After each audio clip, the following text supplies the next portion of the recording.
بسم اللہ الرحمن الرحیم۔ پیارے دوستو السلام علیکم۔ دوستو میں نے اپنے چینل پر تقریباً 160 سے زیادہ ویڈیو اپلوڈ کر دی ہے، مگر آپ لوگ ہمارے ساتھ وفا نہیں کرتے، ہماری ویڈیو کو آخر تک نہیں دیکھتے، جس کی وجہ سے ہماری ویڈیو کا امپریشن نہیں بنتا۔ آج میں اس ویڈیو میں آپ سے ایک سوال بھی پوچھوں گا، آپ نے بس ویڈیو کو آخر تک ضرور دیکھنا ہے، ویڈیو کو لائک کر دیں، چینل کو ابھی سبسکرائب کر دیں۔ حضور غوث اعظم رضی اللہ تعالیٰ عنہ کا صرف یہی واقعہ آپ کی سچائی کا ہے کہ آپ ایک مرتبہ کھیتوں میں ہال چلا رہے تھے، آپ کو ایک ندائے غیبی آئی کہ عبد القادر ہم نے کیا آپ کو اس لیے پیدا کیا ہے؟ آپ اس آواز کے ڈر سے گھر بھاگے ہوئے آئے، اپنی ماں کی گود میں آ گئے۔ پھر کچھ عرصہ بعد آپ نے اپنی اماں جان سے اس بات کی اجازت طلب کی ہے، اماں جان کہ میں علم حاصل کرنے کے لیے جیلان جانا چاہتا ہوں، بغداد شریف مجھے اجازت دیجیے۔ تو جیلانی تاجدار والدہ محترمہ کی دو پاکیزہ نصیحتوں کے گراں قدر موتی، یعنی آپ نے اپنی ماں سے جب اجازت لی تو آپ کی ماں نے ایک تو اجازت بھی مرحمت عطا فرمائی۔ علم حاصل کرنے سب مائیں اجازت دیتی رہتی ہیں، لیکن بات سنیں کہ آپ کی والدہ نے ایک تو آپ کو اجازت بھی عنایت فرمائی، دوسرا آپ کو دو نصیحتیں بھی فرمائی۔ اور دو نصیحتیں وہ کون سی تھی؟ پہلا تو آپ نے فرمایا کہ اقل حلال یعنی حلال رزق، صدق مقال یعنی سچ بولنا۔ اب سنیے گا، آپ نے دو نصیحتیں بھی فرمائی اور 40 دینار بھی عنایت فرمائے، اور آپ نے اجازت بھی عنایت فرما دی۔ اب قافلے کے ہمراہ چلتے رہے، جیلان سے روانہ ہو گئے، راستے میں ایک مقام آتا ہے جسے مقام ہمدان کیا کہتے ہیں، تو اس سے کچھ دور ہی یعنی آگے پہنچ کر 60 مسلح یعنی اسلحے والے ڈاکو نے گھیر لیا، جن کے پاس ساز و سامان تھا لوٹ مار کے لیے۔ انہوں نے قافلے والوں کا سارا سامان، مال تجارت تمامی کا تمامی لوٹ لیا۔ اسی دوران میں ایک ڈاکو نے آپ کی طرف متوجہ کر دریافت کیا کہ تمہارے پاس کیا ہے؟ تو آپ نے بے خوف اور بے خطر فرمایا کہ میرے پاس 40 دینار ہے۔ دنیا میں ایسی سچ کوئی بالکل ختم نہیں ہوئی، آپ یہ نہ سمجھے کہ آپ کوئی سچ بولتا ہی نہیں، بلکہ بولتے ہیں مگر بہت کم ہے اللہ کے ولی۔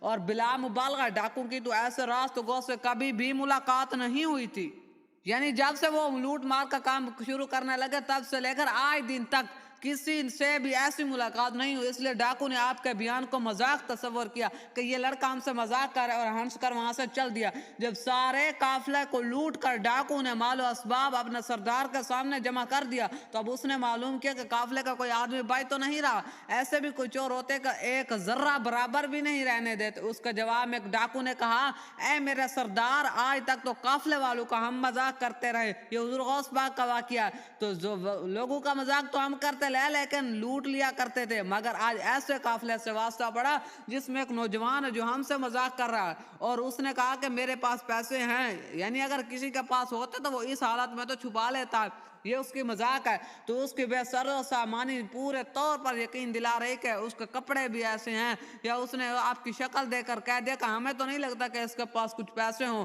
لیکن آج قافلے سے واسطہ پڑا جو ہم سے مذاق کرتا ہے۔ تو اس کے پاس وہ ڈاکوں کا سردار اٹھا اور چل کر آیا، اور اس نے پوچھا کہ تمہارے پاس کیا؟ آپ نے فوراً ہی برجستہ اور بغیر ہی ڈر اور خوف کے فرما دیا میرے مرشد پاک نے کہ میرے پاس 40 دینار ہیں۔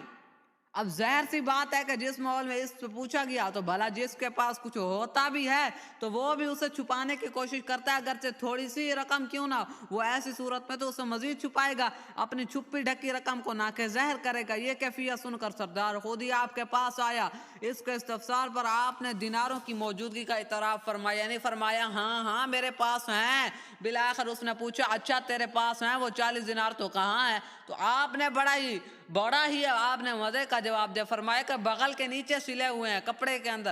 چنانچہ کپڑا جو ادھیڑا گیا تو دینار کھرکھرا کر زمین پر گر گیا، کپڑے کے اندر جو تھے، جب کپڑے کو ادھیڑا گیا تو وہ دینار جو تھے زمین پر آ گئے۔ تو سراپا حیرت بن کر سردار نے سوالیہ لہجے میں آپ سے دریافت کیا کہ حضرت اس سچائی پر آپ کو کس نے جرأت دلائی، کس نے آپ کو کہا کہ سچ بولیں؟ آپ نے بڑا ہی دلکش جواب دیا، فرمایا کہ جب میری ماں نے مجھے اجازت دی، گھر سے جب میں جانے لگا تو ماں نے مجھے دو نصیحتیں فرمایا کہ عقل حلال اور صدق مقال کی ہدایت کی، یعنی حلال رزق کھانا ہے اور سچ ہی بولنا ہے، اور میں نے وعدہ کیا تھا ہر حال میں اس کی پابندی کروں گا، اور قسمت سے راستے میں امتحان کی گھڑی آ گئی، میں نے جھوٹ بولنا اپنے وعدہ ماں کی نصیحت کے خلاف سمجھا۔ انہی دو چیزوں نے مجھے اس سچائی پر آمادہ کیا۔ صدق مقال کی بجلی نے دل کے اندر پہنچ کر خرمن معصیت کو آن کی آن میں جلا کر رکھ۔ اس کا ترجمہ سمجھو، یعنی آپ نے جو سچ بولا اس سچائی کا اتنا نور تھا، اس کا اتنا فیض تھا کہ چوروں کے دل کے اندر جو بغاوت کا محل تھا وہ تاراج ہو گیا، ٹوٹ گیا، یعنی کہ ان کے گناہوں کے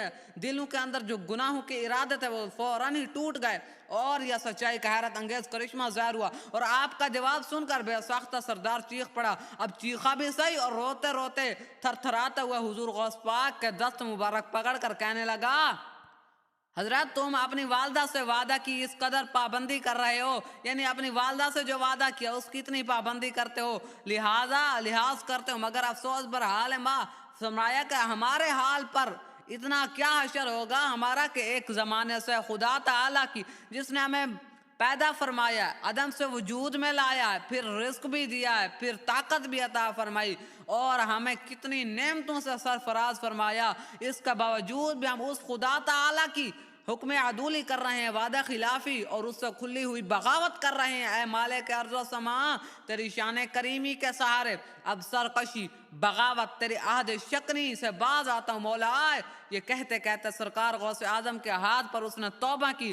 اس کے بعد اس اپنے ساتھیوں سے یوں گویا ہوا کہ آج مدتوں کا بھاگا ہوا سراپا معصیت و شرکشی میں ڈوبا ہوا ایک بندہ اپنے آقا و مالک حقیقی کے آستان تک پہنچ گیا۔ اب میں سچے دل سے نافرمانی اور گناہوں سے کنارہ کشی کا اختیار کرتا۔ جب اس نے یہ کہا اور اس نے ساتھ یہ بات بھی کہہ دی کہ اب تم میرے ساتھ نہیں رہو گے اور میں تمہارے ساتھ نہیں رہوں گا، اسی بات کا کرنا تھا، تو وہ کہنے لگے جو آپ کا ساتھ تھے، کہا کہ جب تم ہمارے ساتھ تھے راہ گزر میں، جب چوری کرتے تو آپ ہمارے ساتھ ہوتے تھے، لیکن اب جب تم عبادت کے لیے جا رہے، خدا کو منانے جا رہے، اب ہمیں یہیں چھوڑ کر جاؤ گے، تو وہ بھی رونے پڑ گئے۔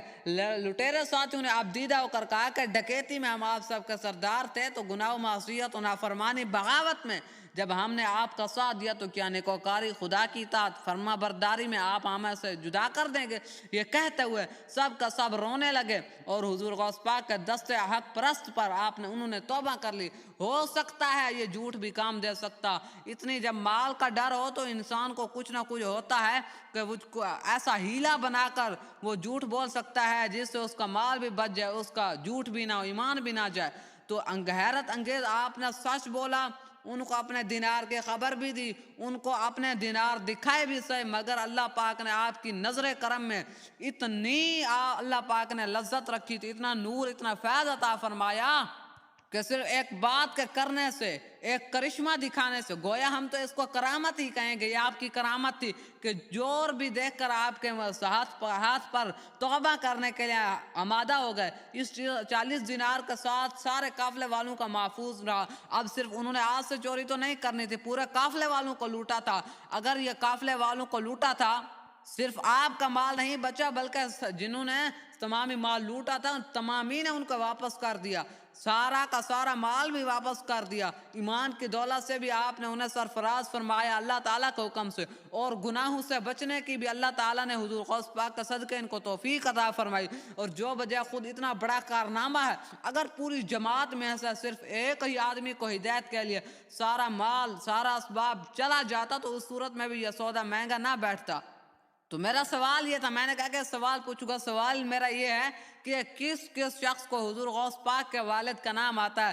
اگر آتا ہے، ویڈیو آپ دیکھ رہے ہیں تو کومنٹ میں نام بتائیے گا، لکھیے گا، اور ویڈیو کو لائک بھی کر دیں، چینل کو بھی سبسکرائب کریں، اور اگلا واقعہ ضرور سنیے گا۔ شیخ ابو عامر عثمان شیخ عبد الخالق حریمی بیان فرماتے ہیں کہ ایک مرتبہ ہم تیسری سفر یعنی 555 ہجری کو آپ کے مدرسہ میں حاضر تھے۔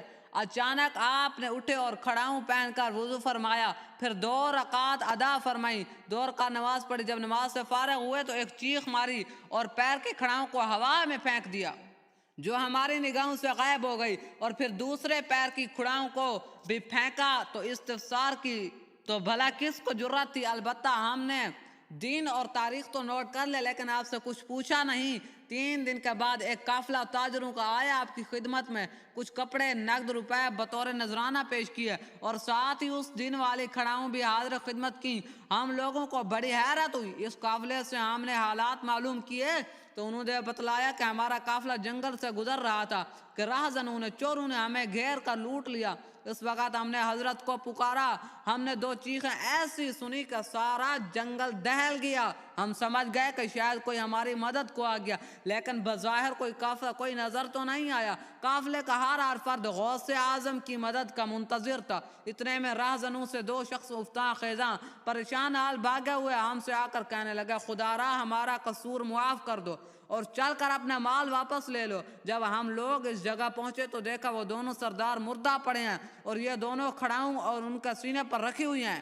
پھر ان راہزنوں نے پورا واقعہ بیان کیا اور ہمارا مال و اسباب بھی واپس کیا۔ پس اس وقت سے مال میں حضور کی نظر مان دی اور لہٰذا ہم لوگ اس وقت ادائے نظر کی غرض سے حاضر ہوئے ہیں، یعنی منت مان لی۔ اس واقعے کی تاریخ اور دن ملانے سے بالکل اسی کے مطابق لگا۔ اور دوستو ویڈیو آپ کو اچھی لگی ہوگی، ویڈیو کو لائک کر دیں، چینل کو سبسکرائب کر دیں۔ جزاک اللہ، اللہ حافظ۔